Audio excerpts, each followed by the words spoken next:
আমি যেদিন কাতলা মাছ এভাবে রান্না করি ছোট বড় কাউকে সাধতে হয় না, ওরা এমনিতেই ভাত নিয়ে বসে পড়ে। প্রথমে কিছুটা পেঁয়াজ বাটা ও 2টা শুকনা মরিচ ব্লেন্ড করে নিচ্ছি।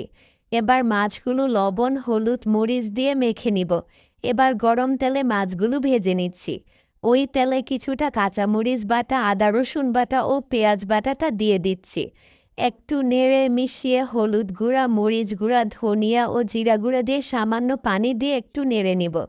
এবার পরিমাণ মতো লবণ দিয়ে দিব। মশলাটা কষিয়ে মাছগুলো দিয়ে পানি দিয়ে দিব। উপরে তেল ভেসে আসলে ধনেপাতা ও মরিচ দিয়ে নামিয়ে নিলেই রেডি মজাদার কাতলার রেসিপি।